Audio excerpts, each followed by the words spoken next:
This is Matthew Kratters, Bitcoin University. Today I want to answer the question, is Bitcoin unfair to late adopters? And this question was inspired by a question from Nathan Nguyen in yesterday's video. Hey Matthew, I'd love to hear your thoughts on this. A finance PhD classmate and I were discussing money, the state, and Bitcoin. We agree on some things, for example, liking Thomas Sowell, preferring smaller government. But when it came to Bitcoin, he was skeptical. He brought up the usual tulip bubble and illegal activity arguments, but also took issue with early adopters benefiting.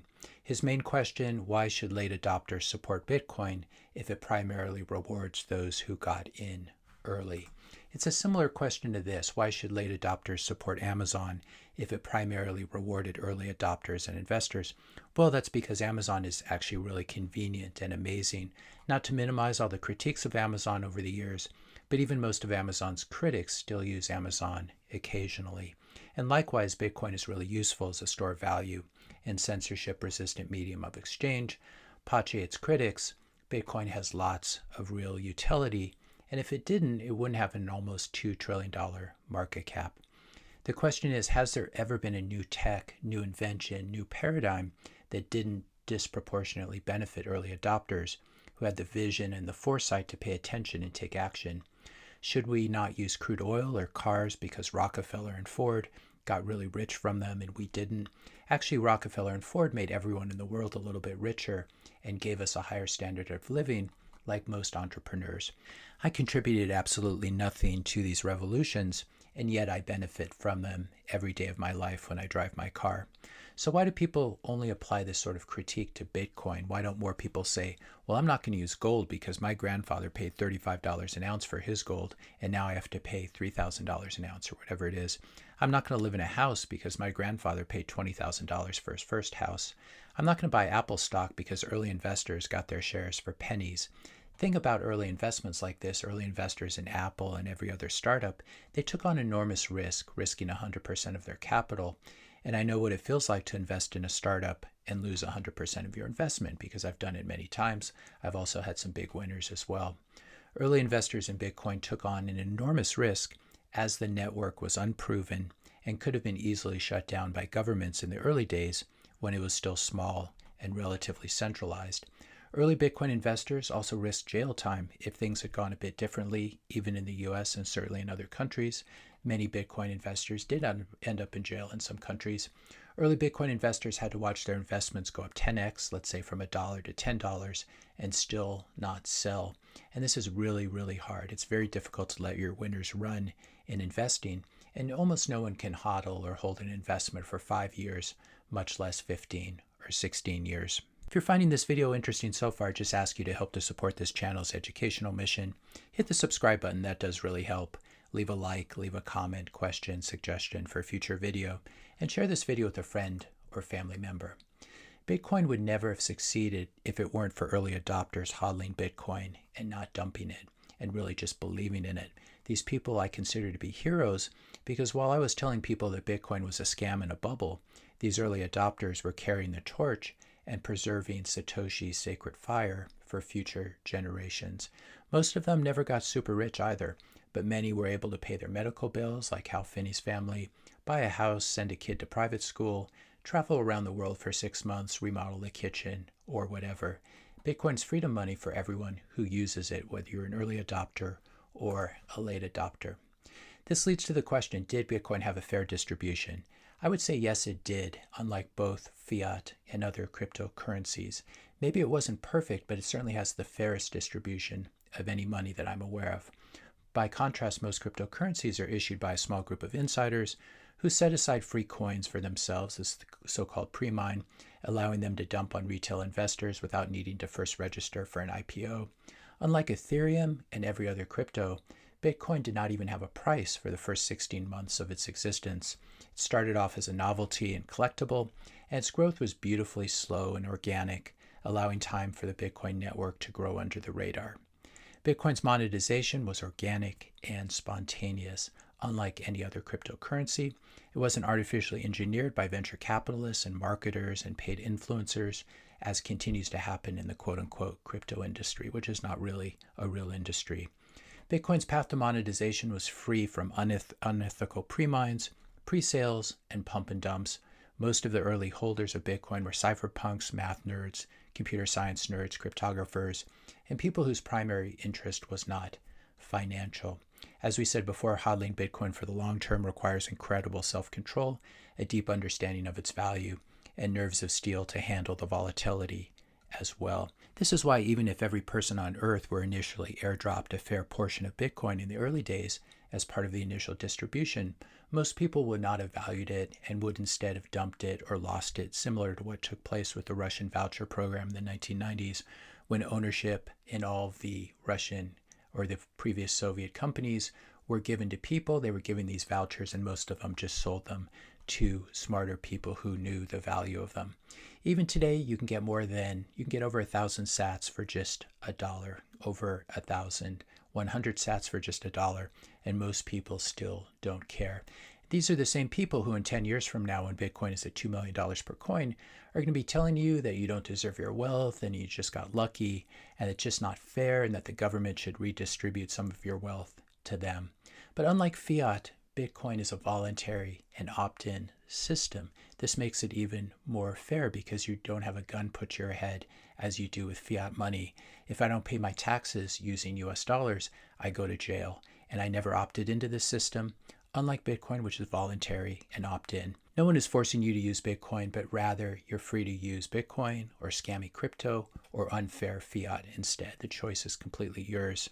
So Bitcoin has had the most fair distribution of any money in history, I would say, and it's impossible to recreate since now the cat's out of the bag and everyone knows how it's done. I love this quote from Knut Svanholm, The One-Shot Principle.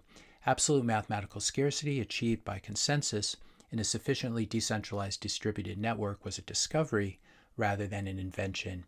It cannot be achieved again by a network made up of participants aware of this discovery, since the very thing discovered was resistance to replicability itself. And this is why there can never be another Bitcoin.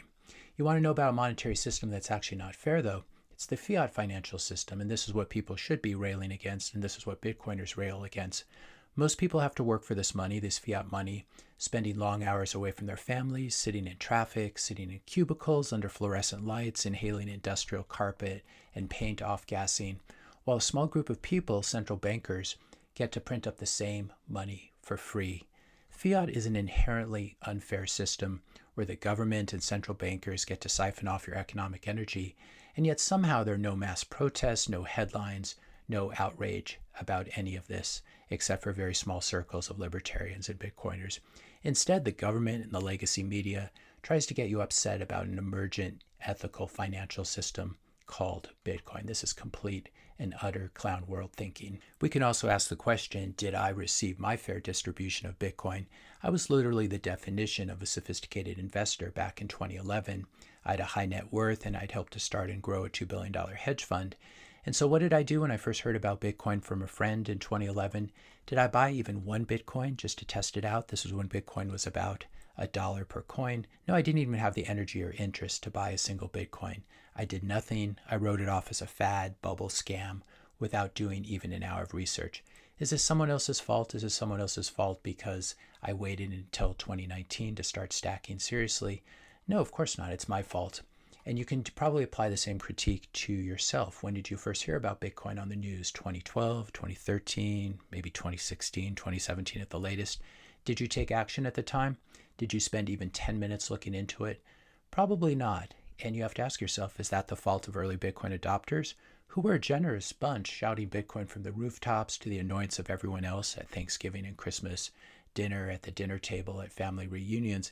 These were the annoying people, and we always ignored them as we continue to ignore them. And now many of us are shouting from the rooftops, and our friends and family are still ignoring us. To go back to this comment, I think I should read the rest of it. I think Nathan's response here was good. I responded that all forms of money, gold, silver, seashells, had early adopters who gained an advantage. And that's just how markets work. Plus, early Bitcoin adopters took on a significant risk. I think that's right, when the network was unproven. His friend didn't like that answer. He then suggested a government-backed Bitcoin 2.0 with a fixed exchange rate for fairness. I asked who secures the network. he had no answer. This idea of having a fixed exchange rate for fairness for Bitcoin doesn't even make any sense. A fixed exchange rate with what? Presumably with US dollars.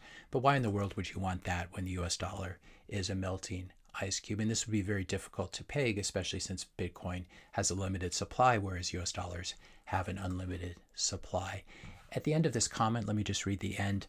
I'm curious about your thoughts on early adopters' advantage. Some argue it leads to hoarding and weakens Bitcoin as a currency. It's actually the opposite. When people hodl Bitcoin, it makes Bitcoin stronger as a currency, but I don't see an issue with first mover advantage. Just some notes on this terminology of hoarding. Hoarding is a government-designed propaganda term to disparage people who live within their means and produce more than they consume. This was the critique that FDR applied to Americans who were holding gold in 1933 or 1934. He called them hoarders. People who produce more than they consume and then invest the difference in gold, stocks, and real estate. These are called savers. They really shouldn't be called hoarders. And this is not a bad thing. Saving, hoarding is the foundation of capital formation and capitalism in general. You cannot invest in new technologies, new companies, or really anything if you spend more than you earn. And neither can corporations or even nation states. Nation states can print up money, but doing that devalues the money that's currently in existence. So there is no free lunch in economics, and hoarding or saving really is the foundation of civilization. And what really kicked off human progress was when Mesopotamians and Egyptians realized that they could store grain, for example, instead of having to hunt and gather every single day. And unlike wheat, Bitcoin's not going to give you a leaky gut or anything like that, and it doesn't rot. It's not exposed to rats who can eat it, etc. So Bitcoin is a very, very new, interesting monetary technology. It's had an extremely fair distribution, and for this reason, it's going to be the new foundation for money in the coming decades.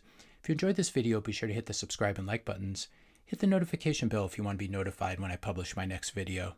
And let me know your questions and comments in the comment section below. Thanks a lot for watching, and I'll see you in the next video.